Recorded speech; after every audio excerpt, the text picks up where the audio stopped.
to the lecture hall legends. Today, we are executing the grand finale of our Tenet Sisters Colloquium. We're not here to chase the transit volatile balance patches, nor are we here to feed you the typical clickbait meta-slop that riddles your video feeds. We are here to uncover the mechanical truth through rigorous platform level systems engineering. Before you spend a single point of standing, a single former, or an hour of your life farming an adversary, you need an objective blueprint. Today, we're dismantling a complete dual weapon tactical engine, the Tenet Grigori heavy-scythe and the Tenet Cycron chaining beam pistol.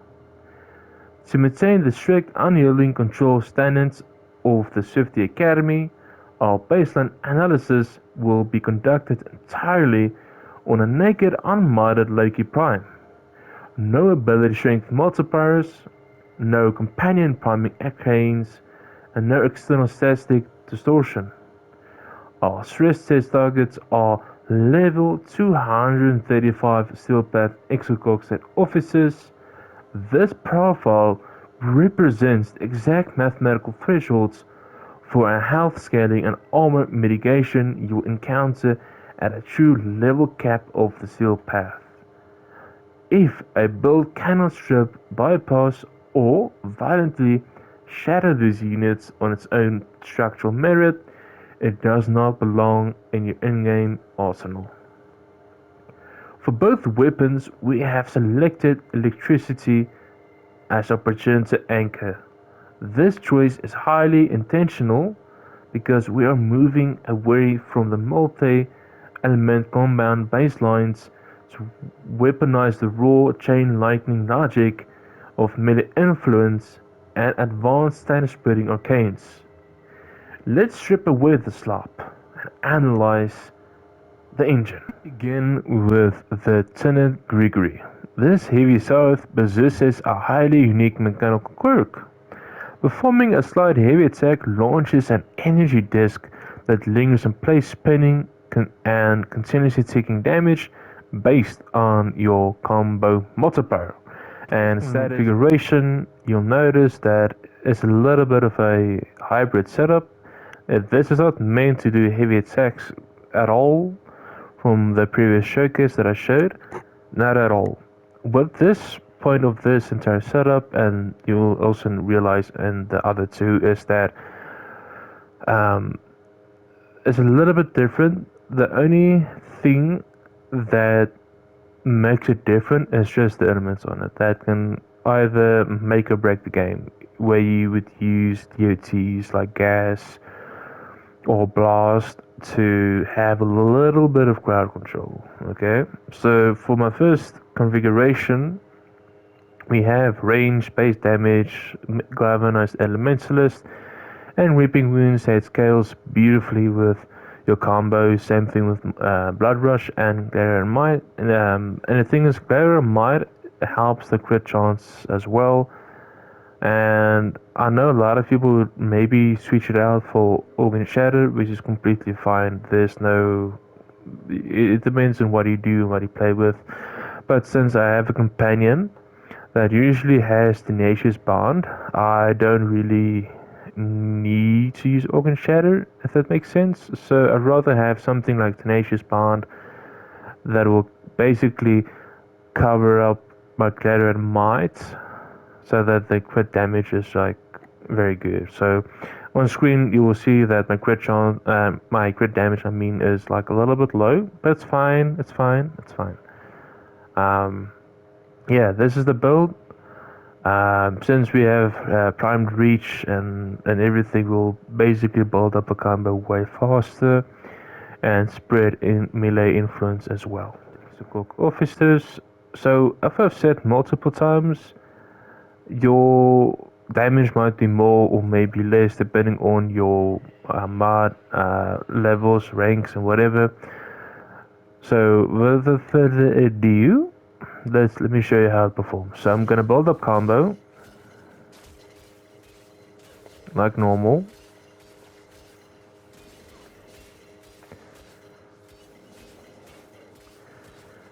and it's at 12x, and as you can see, it's not bad. It's not bad. Configuration 2 shifts us into a system level status manipulation. The gas architect. Here we introduce melee influence alongside targeted gas combination elements, anchoring the entire system with arcane melee influence. The mathematical interaction here is really beautiful, because when you heavy-scythe attack the disc impacts the group, it rapidly forces gas and electricity procs. The moment melee influence triggers on a electricity proc, it aggressively copies the elemental status to all surrounding targets within a 20-meter radius. Because electricity falls an unmitigated area effect shock, it cascades back into the group simultaneously, and simultaneously the copied targets are forced to stand inside the overlapping compounding gas clouds. And because gas takes scales of the damage and multiplies within the dense cluster, you create a localized atom reaction. The crowd melts in a synchronized cascade of overlapping damage ticks. So I have said a bunch of yapping, but essentially, like I've said before with melee vortex, this would be much stronger. The only thing that melee vortex does is just sucks up the enemies into one big pile, which you can do with a bunch of other things. So melee vortex is nice, but not always needed. But anyways, and you also realize that we don't have whipping wounds simply because I still want to value the other mods. So I went for a 60-60 mod setup instead. So as you can see, we have around 83.6% status, and we have our electricity percentage at 60%, which is the max if you do not know. Alrighty, so we're in the Simulacrum, same thing as before. I think what I'll maybe do, a little bit of cheating, but it's fine. We cheat a little bit here, it's fine. I group them up like so, build up combo. Okay. And it does like a little bit of a DUT setup. Alright, let me just group them up again. See? DUT. You see there? 3 is the chain detonator. We are adjusting our elemental balance to output blast combined with our native electricity progenitor sustained by melee influence. And as you can see, there's like two major things that has happened. We just switch out the element. Come on, man, it's not that difficult. But anyways, back on track. And it my bad. Under current mechanical laws, blast status acts as a delayed fuse, stacking the status or killing the target forced an explosion area of effect detonation that scales out to nearby enemies, and when you launch Grigori's disc into a choke point with this setup, melee influence acts as a primary distributor, instantly chaining your electricity status across the entire room. This widespread status application triggers a chain reaction of rapid blast detonations. Every single enemy in the cluster becomes a micro bomb, detonating the neighbors while simultaneously being locked down by electricity staggers animations. You aren't just killing a target, you're turning the enemy front line into a self-sustaining diminution field. So, so if you look at and actually go read, because I know a lot of people don't read this game, myself included. So if you go and look at what electricity does, and not just melee influence, because everyone knows what melee influence does, it just kills things very fast, whatever. But if we look at the base things of electricity, it says electricity changes between nearby enemies, temporarily applies a stun effect, and deals damage over time. Okay, the damage over time is good, but the main first part is the part that I want you guys to be like really focus on and emphasize on and realize and feel that light bulb switching in your head when I bring that first part. What it does into the second thing what I want to discuss is blast. So here's what it does. Blast deals 30% of base damage after 1.5 seconds as an explosion. At 10 stacks or on death stacks, deal the damage simultaneously to enemies within 5 meters while staggering them. So this is like a very, very big thing, and I want to really, make it short and summary, is that you are staggering not just with electricity, you're also staggering them with blast. So, in other words, they cannot hurt you at all. Like, you are just manipulating the living crap out of how enemies behave. You are staggering them a bunch of times. That's basically what it does. And since we have primed reach that gives us 3-meter range, this range then gets added into the whole mathematical mess. I'm not going to go into much detail, but know that it's a big mess, a good mess. Like, as a type of mess, you just say, yes, amen, brother. That's enemies. So, one thing that I can say beforehand is that, of course, if you if you pair this up with something exotic whisper, the math gets even crazier because the blast gets double triggered and a whole bunch of stuff, okay? So, without further ado, okay, I've said multiple times, but let's just do it. Let's just go and let me show you how to perform. Alright, so I've used my operator to pair them up a little bit. Alright, so what I'm gonna do, I'm gonna cheat a little bit, but in a good way, okay? I'm gonna make myself invincible, but I'm not gonna I'm not gonna let them stand there. I want to really emphasize on how this really works. Okay, so they're doing their thing, okay? I'm not bothered, okay, at all. What I'm gonna do is, oh, you guys saw that, ne? You guys saw that. Look at those DOTs there in the background, okay? Ooh. I made them disappear. Did you guys see that? Now we pivot to our secondary engine, the Tenet Cycron. This is a chaining battery-powered beam weapon. It doesn't use traditional ammunition drops. It relies on eternal recharge delay, meaning your uptime is governed strictly by your reload efficiency and fire rate parameters.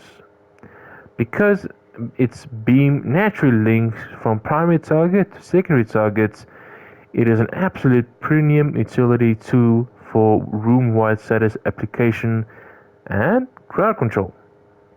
And just like the Grigori, we are anchoring this weapon with an electricity generator to open up advanced utility vectors. Let's break down its 4 distinct foundational configurations. And before I start with the actual builds and whatnots of, all 4 builds, whatever, a lot of people are gonna see the ribbon, okay? It's not something that I can hide, unfortunately. I wish. Anyways, no. If you want to know what is this ribbon, it's just extra damage. It's nothing that serious. And then the puncture is fine. The weapon recoil, I can barely feel it whenever I shoot. So that's the beans, okay? If you want to know what is where you can place the ribbon with, just use a damaging mod. It'll be fine, okay? So configuration 1 for the Cycron is the pure DPS beam.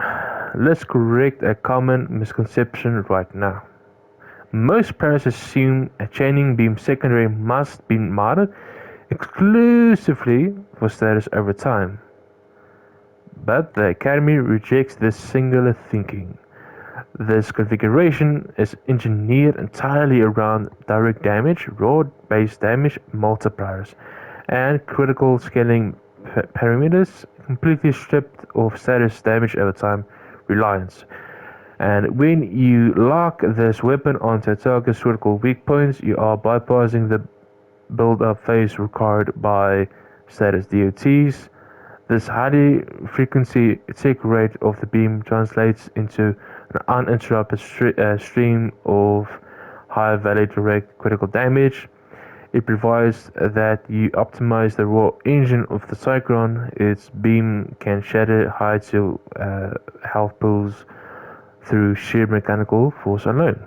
So, in short, okay, this is just a pure DPS setup. Spoiler alert, this is, yeah. And you also realize that I don't have crit chance. Where is crit chance? Crit chance is right here. Secondary innervate. It says on hit, critical chance increases by 10%. It resets after 6 big critical hits. Yeah, that's it. And crit damage is very, very good. It would be higher if I had Tenacious Bond and a pet, obviously, but for the most part, it's pretty good. And we have Runeous Extension for that extra beam range, because we want to shoot at as many targets from as far away as possible to keep ourselves and check and not die, basically. But I have spawned in these guys again, exocoxed officers. I know the usual, but let me show you how it performs. Unlike the Tenet Grigori, it doesn't require as much ramp up, and that's pretty good. And yeah, this is how it performs.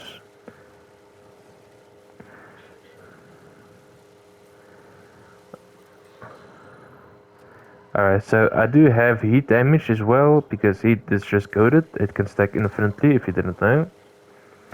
But as soon as we get the first skill or two, you'll soon realize that this weapon is pretty dang strong. It's Configuration 2 brings us back to the classic high velocity status stacking layout, the status engine. Here we format our elements to produce corrosive combined with heat, utilizing the native electricity to supplement the status pool. This configuration takes full advantage of the Cycron's infinite battery uptime. Because the beam chains to multiple targets simultaneously, it applies status ticks at an astronomical rate. Galvanized shot scales your direct base damage exponentially for every time status is applied, while the weapon is relentlessly forces corrosive procs to permanently strip away 80% of the target's base armor scaling, and then simultaneously the heat procs continuously ignite the target, melting their remaining health mitigation while scaling infinitely over time. As I've said earlier, this is your standard high efficiency workhorse for sustaining armor stripping. So we have Cascadia Flare. Okay, it's a no-brainer. This is a very overpowered arcane. No one really uses it. Unfortunately, very underrated. I would say, in my opinion. And then we have base damage here. So modding for another base damage is diminishing returns. It's not needed. Okay. And as you can see, we have some fire red with multi-shot and everything nice, everything as well. And it's not. You don't have to build it for crits as well. That'll be stupid. Don't do it. Just pick one path. Don't pick both unless it's needed. Okay. Spawn with the enemies, as you can see, same thing as usual, same thing as before. Nothing special. Here we go. It kills them way faster because of how Cascadia Flare works. It's insane. If you look at the status, like, it goes very high, like 200-300 stacks. Boom! Wow. Okay, it's insane. You cannot tell me Cascadia Flare is not good. It's still good. Okay, it's still good. So just for funs and giggles and everything, let's spawn in a demo list, huh? Let's see where's my demo list at. Here he is. I'm gonna spawn in one. We still have our ticks fresh. I mean my galvanized master stuff. Let's see how it performs. Not even a struggle. Not even a little bit. So is where we introduced advanced utility engineering, the influence Glock, what I call. This setup is built specialized around arcane secondary iodide that transforms the Cycron from a simple damage dealer into a high velocity ground control and priming hub. So, I'm not gonna yap more. What I'm gonna say in short is the following. If you shoot with with any status like, okay, not any, but specifically radiation, and then procs secondary iodide, it says that when hitting enemies afflicted by 10 stacks of radiation, deals 180% of the damage to enemies within 7 meters. And so it's basically like melee influence, but for pistols. And a majority of your modded elements, crits, and whatever will be spread out, but not at 100% because it will be spread out. Oh, it will be more actually. My bad. Okay, I almost made an oopsie. But anyways, since we have also Ruinous Extension, we have a lot of range. We have a lot of range. Okay. The beam range is 36 meters. It's a lot. But anyways, and corrosive is the base element, obviously. And heat is just there to help with armor and stuff and whatever have you. So, alright, so I just spawned on the exocoxed officers. Okay, so let me show you how it performs. But keep in mind, this is gonna be a little bit weaker than compared to the other setups, simply because this build is made for spreading out the damage evenly. So just keep that in mind. Okay, there we go.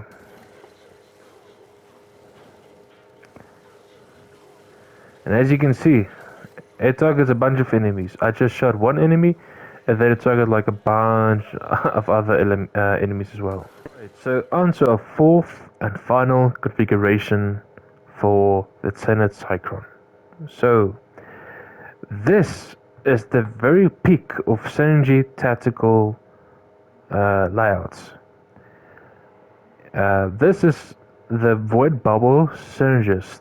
This configuration configures the Cycron for blast and electricity, designed specifically to operate in absolute tandem with the helmet ability called Zara's Whisper.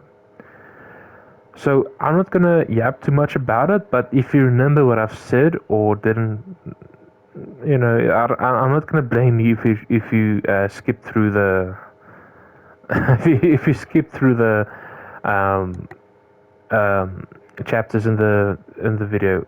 What I will say in short is that both electricity and blast has a very similar uniqueness in terms of you are essentially crowd controlling by stunning them and interrupting them the entire time without, like, they cannot shoot you if you interrupt them and stun them. So having electricity and blast as well is very, very, very, very nice. So I just realized a small mistake, nothing majors. Essentially, we're going to be using conjunction voltage. It's going to give us a bunch of multi-shot. So technically, having galvanized diffusion is tedious. It's not actually needed because of the arcane. So what I would maybe recommend is go for crit damage. Because we have crit chance and crit damage, this is then, you can then maybe say that this is like a hybrid build technically. But anyways, and we have Pistol Elementalist. If you didn't know, you know now that our blast and electricity will be amplified a bunch, something similar to Galvanized Elementalist with the Tenet Grigori that I've shown. So it doesn't matter all that much when it comes to the status weighting, because we have this. So I know they're like purists when it comes to status weighting. I'm going to tell you right now, it's not needed. Don't be that guy that's like very micromanaging his stuff. Like, you can be that guy, but then force it onto others. You know, just saying. Okay. So yeah, this is the build. I just made one change, but it's not something major, as I've said. And how it performs without, you know, the synergistic aspect of using Zara's Whisper. I'm gonna use it as it is because I want people to make assumptions and make their own realization of saying like, oh no, this weapon is trash or this setup is trash, whatever. What I'm gonna do is I'm gonna spawn them and I'm gonna unpause them, not to kill them necessarily, just to showcase how the stunning effect is actually good in terms of crowd control, not just damage. Okay, so I'm invincible. My health bar is great and stuff, so they cannot kill me. So they have spawned in their little dudes here, extra roller, sentry, whatever. So I'm gonna shoot like one or two, and then I wanted to realize and see that how they get interrupted a bunch of times. And what I then want you to realize on screen that we have a bunch of reload speed and multi-shot because of conjunction voltage. Okay? You don't have to necessarily kill an enemy with it. It's just like, it doesn't really do much damage, I will admit it. But what I want you guys to realize is that if you look at what the function is, it's very OP because you are basically interrupting their abilities and stuff the entire time. Now, let's take our theories out of the clean laboratory environment of the Simulacrum and execute a definitive field audit. We are stepping directly into a live mod steel path run, and if you're curious what I'm gonna use, I'm gonna use my Chaos Prime, the usual, and I'm just gonna showcase the build right here because the build of my Chaos will be in the description. And then I'm gonna be using my Tenet Cycron, the Blast Electricity build, and my Blast Electricity build on my Tenet Cycron. And I'm gonna be using Zara's Whisper for emphasizing on the double dipping with the blast elements. And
Legends, the Tenet Grigori and the Tenet Cycron are not just separate weapons to be leveled up and forgotten. When anchored with proper electricity progenitor logic, they form one of the most mechanical, complete, high-efficiency tactical layouts available in the current in-game ecosystem. By understanding the mechanical mathematics, status spreading thresholds, and modding boundaries, you completely free yourself from following basic meta trends. You don't need a crutch when you know how to build a precise tool.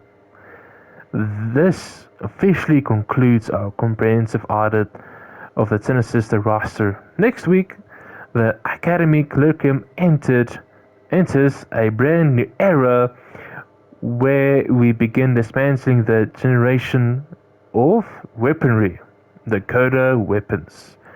Get your builds formatted, like in your testing protocols, and prepare your layouts so that you can know how to dominate the steel path with absolute authority.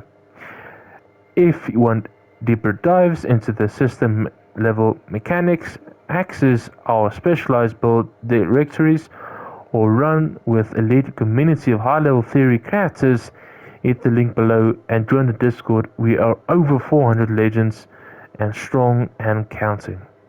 Stop chasing the meta-slop, master the mechanics, and I'll see you in the next Legends Academy.